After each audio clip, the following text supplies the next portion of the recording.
If you're in the first 72 hours of detaching, your body is not broken. It is reacting like the old source of relief has been taken away. That is why it can feel physical. That is why your chest gets tight, your stomach drops, your hand reaches for the phone, and your mind starts bargaining like a lawyer trying to reopen a case you already closed. This is more than sadness. This is the control loop trying to pull you back toward the person who used to calm the pain, even if they were also part of the pain. That is the trap. Your body may not only miss them, it may miss the relief they gave you after they triggered you. It may miss the hit of finally hearing from them. It may miss the hope after the silence. It may miss the tiny moment where the anxiety dropped because access returned. So when you detach, your nervous system does not only say, "I lost a person," it says, "I lost my regulator. I lost my proof. I lost the thing I kept checking to know if I was safe." And that is why the first 72 hours can feel like withdrawal. Not because you are weak, not because you are dramatic, because the body can become attached to a loop even when the loop hurts. Pain, then checking. Anxiety, then contact. Silence, then relief. Fear, then a message. Distance, then a soft moment. The nervous system starts learning that the same person who activates the wound can also temporarily soothe it. And when you remove access to that person, your body panics because it does not yet know how to settle without the old hit. That is the 72-hour wall. It is the point where your body starts testing whether you are serious about leaving the cycle. If this kind of clarity helps your nervous system settle, subscribe.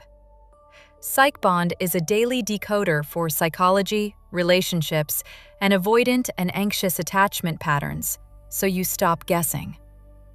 Now, let us break down the 72 hours like a control loop. Because the pain is not random. It has a pattern. It has stages.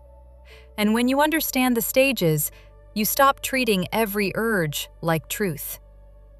The first phase is hour 0 to 24.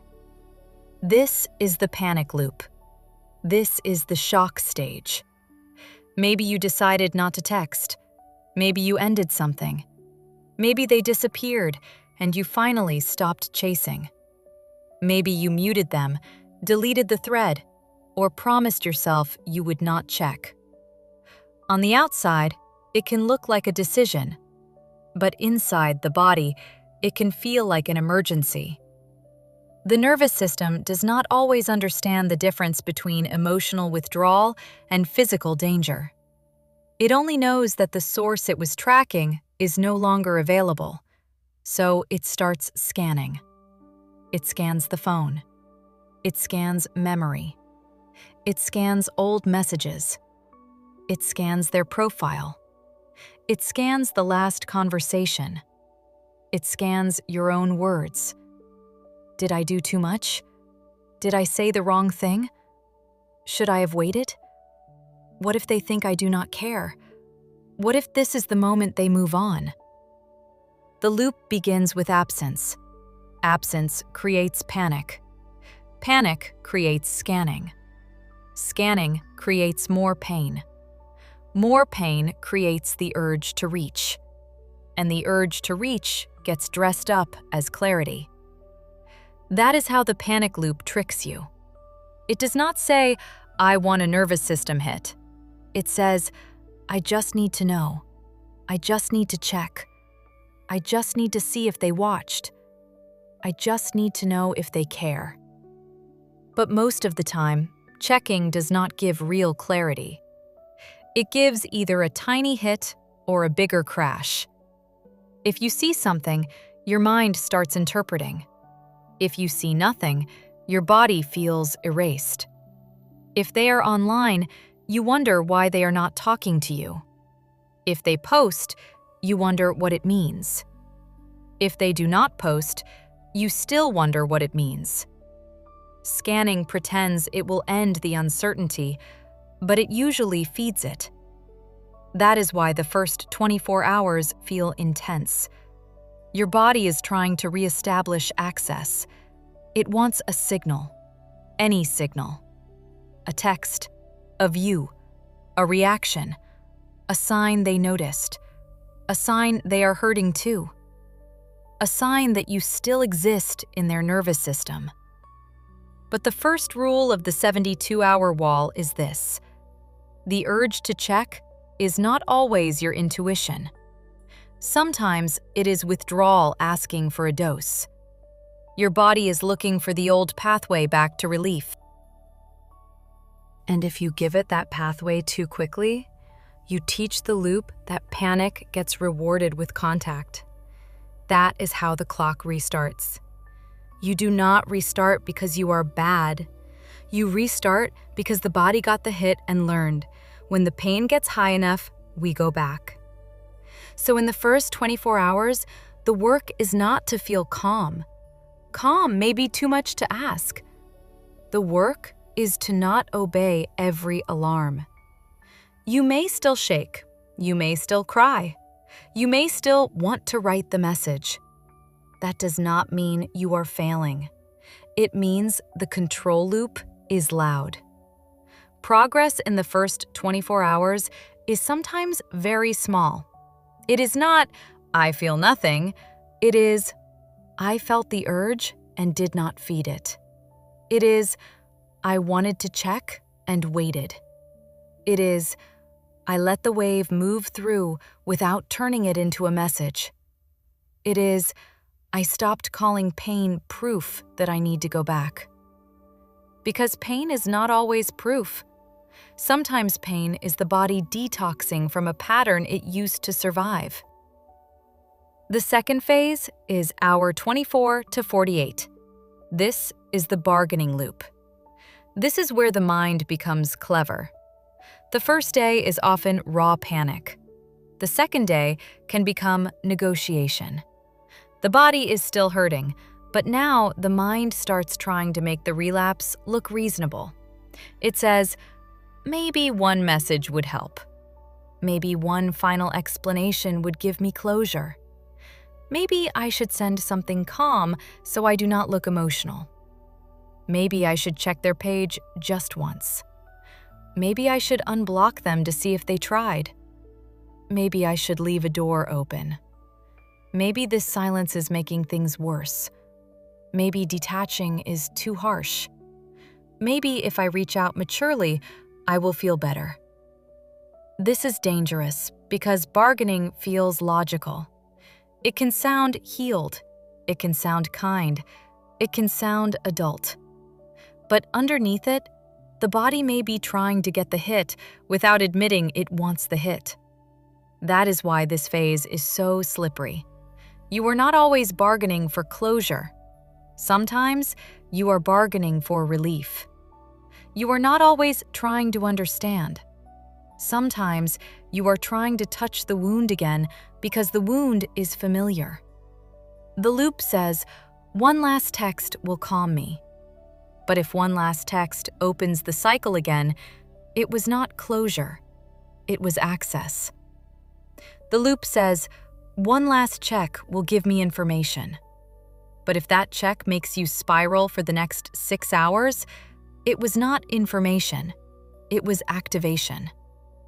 The loop says, one final conversation will help me move on. But if the person has already shown you that conversations become confusion, then closure can become another way to stay emotionally connected. That is the brutal truth. Closure can become another way to touch the wound, especially when the person is inconsistent, vague, warm and cold, or emotionally unavailable. You may believe you are going back for answers, but your nervous system may be going back for contact. And contact can feel like an answer when you are starving. That does not mean you never deserve answers. It means You have to be honest about what the answer will cost. If every attempt at clarity pulls you deeper into the loop, then the question becomes, am I seeking truth or am I seeking a hit? Am I trying to understand or am I trying to feel close again? Am I asking for closure or am I reopening the door because the silence feels unbearable? The bargaining loop thrives on exceptions. Just once, just a little, just to see, just to end well, just to be kind, just to prove I am not angry, just to show I care. But the nervous system does not always experience just once as just once. Sometimes, just once reopens the pathway. One message becomes waiting for a reply. Waiting becomes checking. Checking becomes analyzing. Analyzing becomes hope. Hope becomes pain. Pain becomes another urge. That is the loop. This is why the second day can be even harder than the first. The panic is still there, but now it has learned how to sound reasonable. So the way through hour 24 to 48 is to name the bargain before you obey it.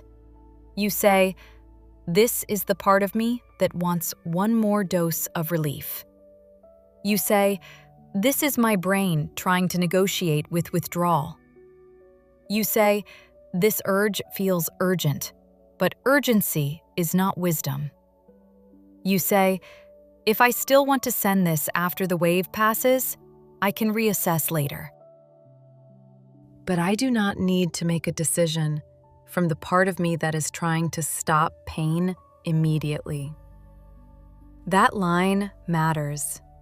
You do not need to decide from the part of you trying to stop pain immediately. That part is not bad, it is scared. But scared parts often choose relief over freedom. They choose the familiar door, even when the familiar door leads back to the same room. Detaching requires you to stop letting the most activated part of you drive. The third phase is hour 48 to 72. This is the depletion loop. This is where the body starts getting tired. Sleep may be poor. Appetite may change. Your chest may feel heavy. Your mind may feel foggy. You may feel empty, irritated, numb, or desperate all at once. This is the wall. It can lie to you. It can say, if I feel this bad, it must mean I should go back. It can say, if detaching were right, I would feel stronger. It can say, if this person were wrong for me, I would not miss them this much. It can say, this pain is proof of love. But the body can call pain a sign when it is really detox. Withdrawal does not always feel like progress.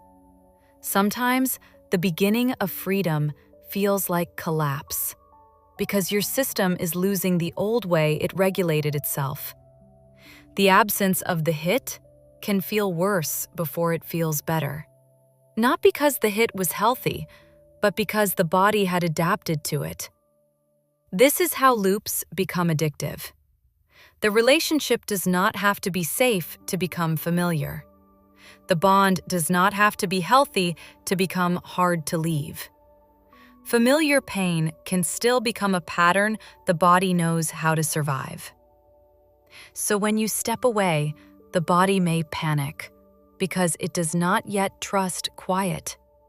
It does not yet trust peace. It does not yet know how to exist without scanning for the next signal. That is why hour 48 to 72 can feel like the highest wall. You have used up a lot of emotional energy. You may not have received the signal you hoped for. The fantasy that they would suddenly realize, suddenly reach, suddenly apologize, or suddenly prove something may start to weaken. And when fantasy weakens, grief comes forward. This is where the mind may try one last strategy. It may say, maybe this is stupid. Maybe I am being too strict. Maybe I should check so I can stop obsessing. Maybe I need to know if they moved on. Maybe they are waiting for me. Maybe they think I abandoned them. Maybe I am losing my only chance. This is still the loop. It is just wearing a different mask. The depletion loop says, I am too tired to keep resisting. Let me just go back enough to stop the ache.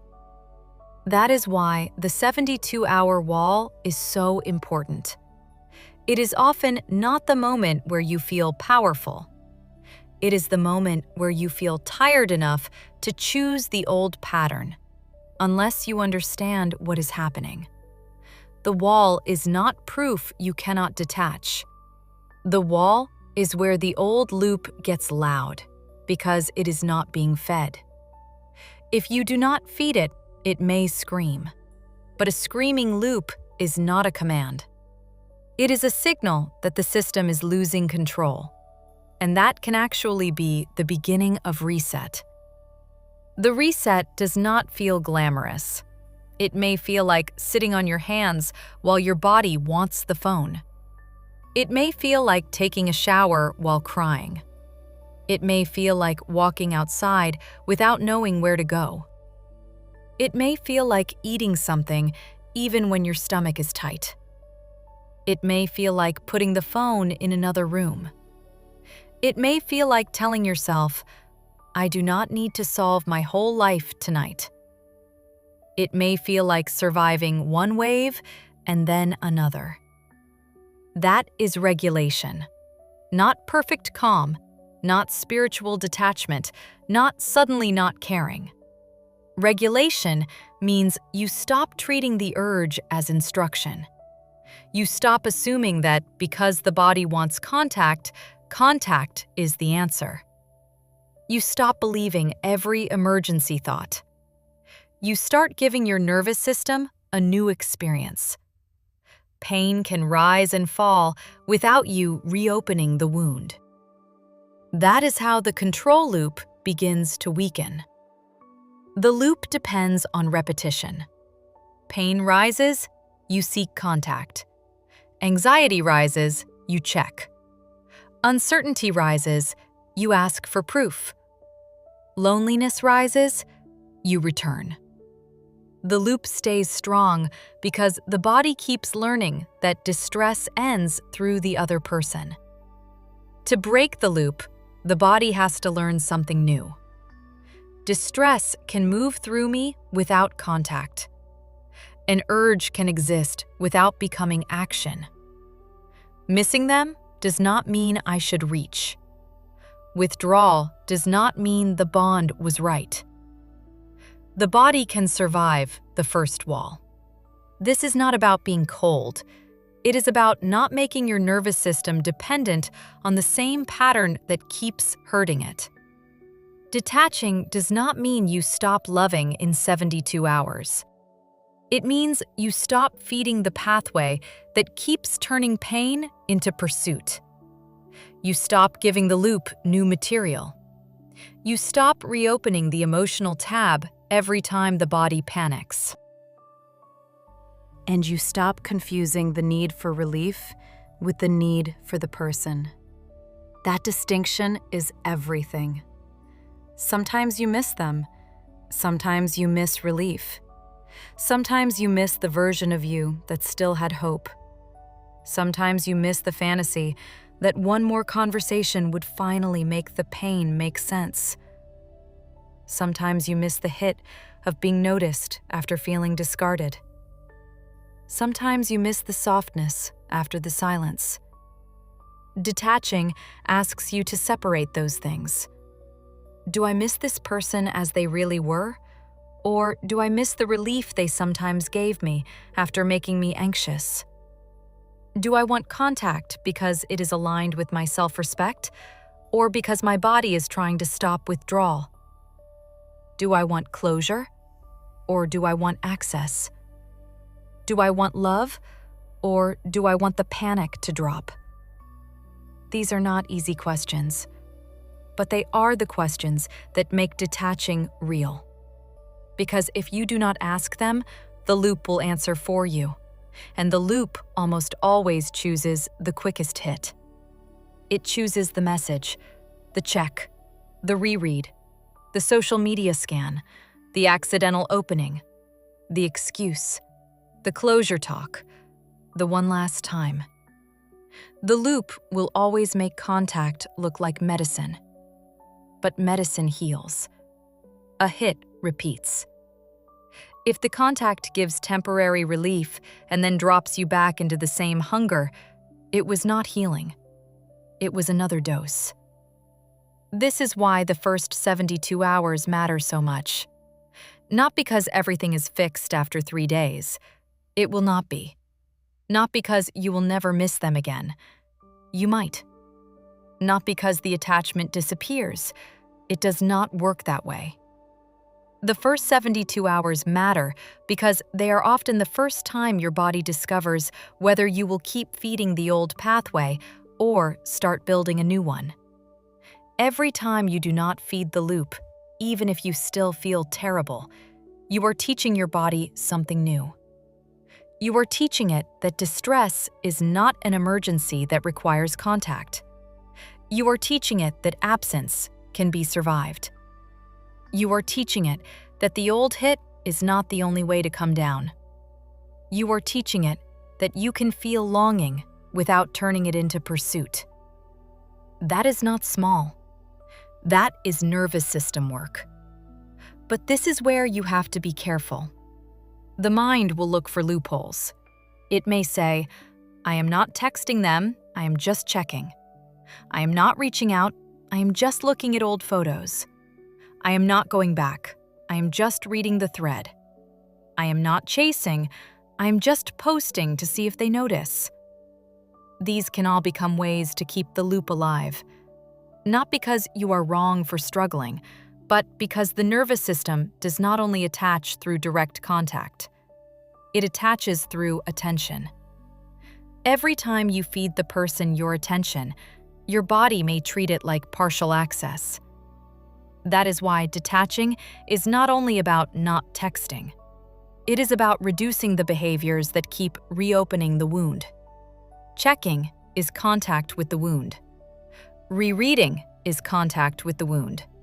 Rehearsing the perfect message is contact with the wound. Watching for signs is contact with the wound. Imagining their reaction to your silence is contact with the wound. You may not be speaking to them, but your nervous system is still orbiting them. And in the first 72 hours, orbiting keeps the loop warm. That does not mean you have to be perfect. It means you have to be honest. The goal is not to shame yourself for every thought. The goal is to stop turning every thought into a ritual, because rituals keep the bond activated. So when the urge comes, you do not need to argue with it for hours. You name it. This is withdrawal. This is the hit-seeking part. This is the bargaining loop. This is the wall. This is not a command. Then you make the next smallest non-loop choice.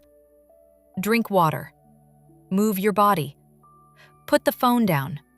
Step outside. Voice note yourself instead of them.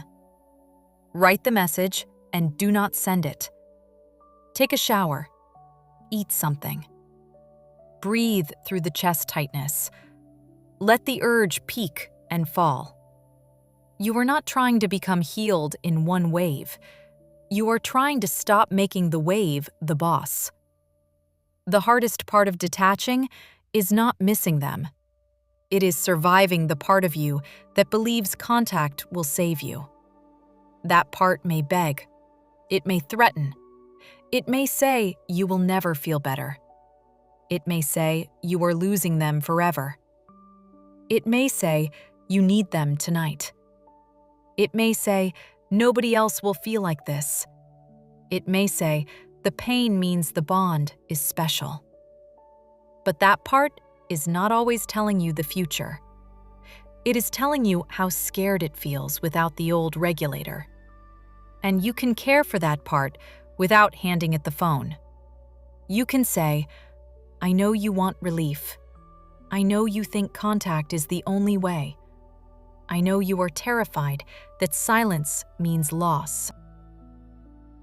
But we are not going back to the loop just because the loop is loud. We are going to survive this hour. Then the next one. Then the next one. That is how the wall is climbed. Not with one heroic decision, but with repeated, small refusals to reopen the wound. You do not need to hate them to detach. You do not need to erase the good moments. Detaching is not pretending nothing mattered. Detaching is admitting something mattered and still choosing not to keep paying for it with your nervous system. Detaching is saying, this was real in some ways, but the loop is real too. The longing is real, but so is the cost. The tenderness was real, but so was the instability. The good moments were real, but they were not enough to make the pattern safe. That is mature detachment. You do not need to destroy the memory to leave the cycle. You just need to stop using the memory as a reason to feed the withdrawal. Because the first 72 hours will bring memories like proof. Your mind will show you the softest moments, the best laugh, the one sentence, the apology, the version of them that seemed close. And it will say, see, how can you detach from that? But detaching is not from one beautiful moment. Detaching is from the whole pattern. A beautiful moment can be real and still not be the place you should live. A person can have soft parts and still not have the capacity to love you safely. A bond can feel intense and still be built around a loop that drains you. That is why you have to measure the full pattern, not the best moment your withdrawal chooses to replay. Withdrawal will not show you the whole movie. It will show you the scenes that make relapse feel reasonable. So you have to bring the whole truth back into the room. Not to punish yourself, to stabilize yourself. Yes, there was closeness, and there was confusion. Yes, there was warmth, and there was distance. Yes, there was hope, and there was a pattern. Yes, I miss them, and I am also allowed to choose peace. The system reset begins when you can hold both truths without running back for relief. The final truth is this. The first 72 hours hurt because your body is losing access to something it used to use for relief, even if that relief came from a person or pattern that also caused pain. Your urge to text is not always truth. Sometimes it is withdrawal asking for relief. Your urge to check is not always intuition. Sometimes it is the panic loop searching for a signal. Your urge for closure is not always wisdom. Sometimes it is the bargaining loop trying to touch the wound one more time. And your exhaustion is not always proof you cannot do this. Sometimes it is the depletion loop burning through the old pathway. You are not weak because the first 3 days feel unbearable. You are not broken because your body wants the old hit. You are not failing because you still miss them. But you are allowed to stop feeding a loop that makes you need relief from the same place that keeps hurting you. The 72-hour wall is not where you prove you do not care. It is where you prove you can care and still not reopen the wound. It is where you stop calling withdrawal love. It is where you stop calling panic intuition. It is where you stop calling one more hit closure. And it is where your nervous system begins to learn that freedom may feel painful before it feels peaceful. If this helped your body feel a little safer, liking this video helps it reach someone else who needs this clarity. Welcome to PsychBond. You're safe here.